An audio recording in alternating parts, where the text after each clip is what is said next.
Welcome to Tamil சமையல். வாங்க, நம்ம இன்றைக்கி என்ன ரெசிபி பார்க்க போகிறோம்னா அருமையான சிக்கன் சால்னா பரோட்டாங்க. வாங்க எப்படி செய்யலாங்கிறத பார்க்கலாம். இப்போ ஒரு வானல் வச்சுட்டோங்க. வானலில் கொஞ்சமாக எண்ணெய் ஊற்றி இந்த மசாலாவெல்லாம் நம்ம வறுத்து எடுத்துகிட்டு வந்துடலாங்க.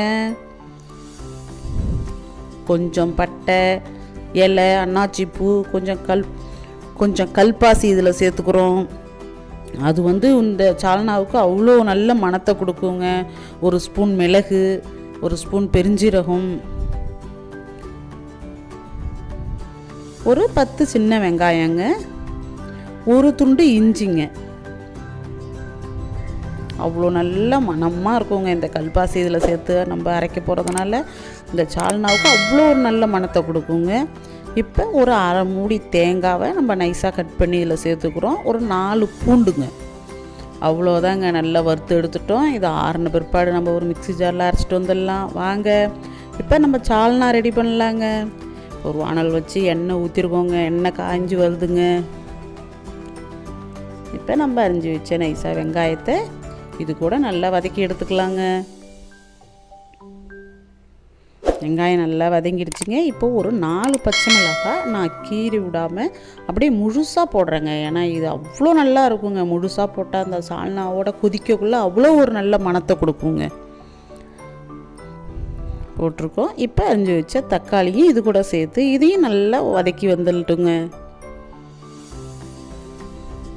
பாருங்க, நல்லா வெங்காயம் தக்காளி நல்லா வதங்கிட்டு இருக்குங்க. இப்போ நம்ம ஒரு 1/4 ஸ்பூன் மஞ்சத்தூள் சேர்த்துக்கலாங்க. இதோட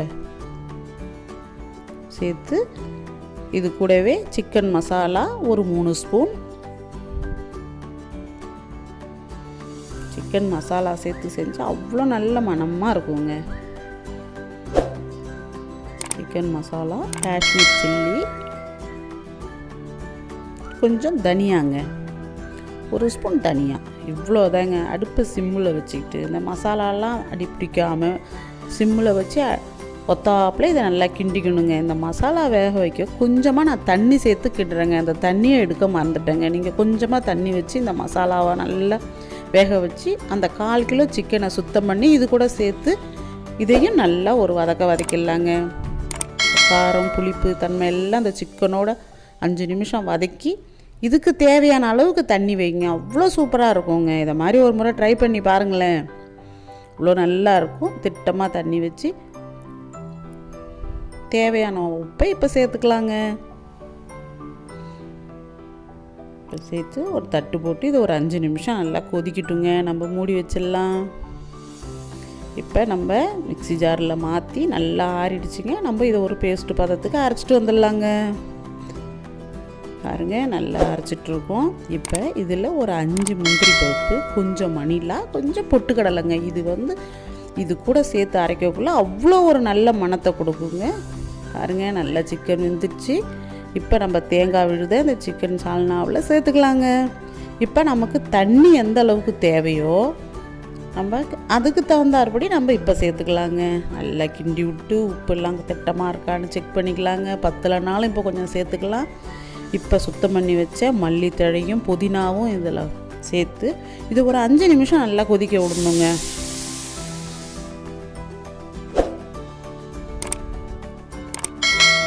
இப்போ இதுக்கு இந்த சால்னாவுக்கு ஒரு தாளிப்பு ஒன்று போட போகிறோமுங்க.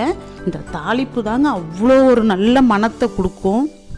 இதில் கொஞ்சமாக குழம்புத்தூள் போட்டு பொரித்து இந்த எண்ணெயில் கொஞ்சம் கருவேப்பிலை போட்டு பொரித்து எடுத்து இந்த சால்னாவில் ஊற்றுனா அவ்வளோ ஒரு நல்ல மணமாக இருக்கும். அவ்வளோ கலர்ஃபுல்லாக இருக்கும்.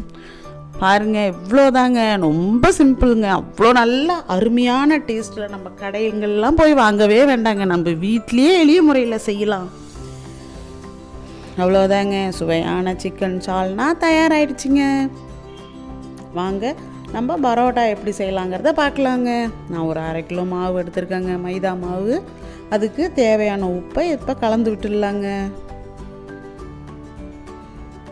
அது கூட 2 ஸ்பூன் ஜீனிங்க, இதையும் சேர்த்து இது கூட கலந்து விட்டுடலாங்க.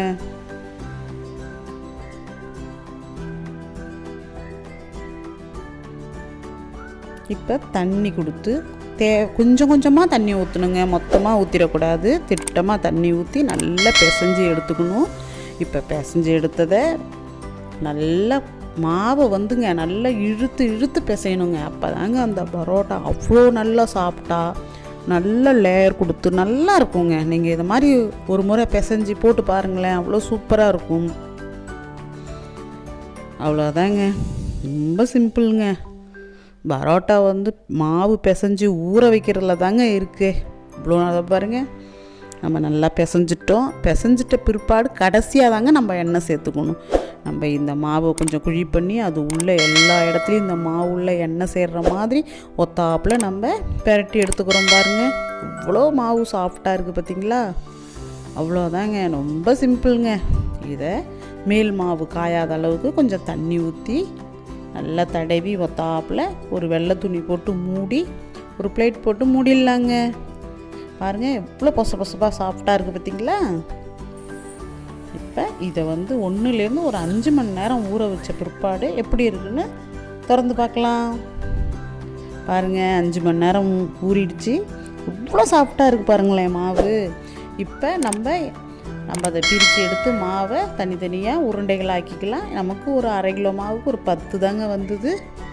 இப்போ நல்லா ஊறிட்டா ஒரு பிளேட் எடுத்து பின்புறமாக திருப்பி போட்டு இப்படி கையால் அட்ஜஸ்ட் பண்ணாலே அவ்வளோ சூப்பராக வருங்க. விசிற வேணாம், தட்டை வேணாம், உருட்ட வேணாம், கையாலேயே இப்படி இழுத்து விடலாங்க. அவ்வளோ நல்லா இருக்குங்க. ஒன்றும் ஒரு பெரிய விஷயமே இல்லைங்க.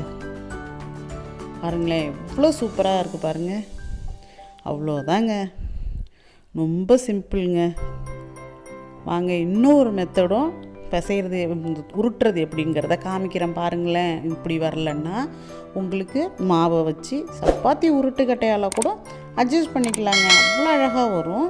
இதில் இந்த கத்தியை எடுத்து நீ அப்படியே சைஸாக ஒவ்வொரு கோடு போட்டிங்கன்னா இந்த பரோட்டா வந்து அவ்வளோ லேயராக அவ்வளோ சூப்பராக இருக்குங்க. எடுக்கக்குள்ளே அவ்வளோ சாஃப்டாகவும் இருக்கும். இதை மாதிரி நீங்கள் ஒரு முறை ட்ரை பண்ணி பாருங்களேன்.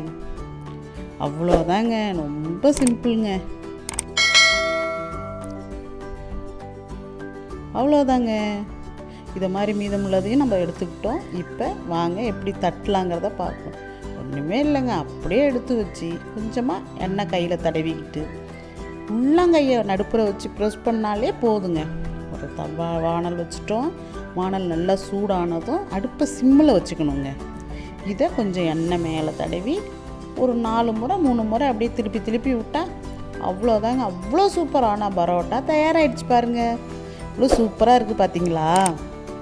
இவ்வளோதாங்க, சுவையான பரோட்டா தயாராகிடுச்சுங்க பாருங்கள். அவ்வளோதாங்க, சுவையான பரோட்டா சிக்கன் சால்னா தயார்.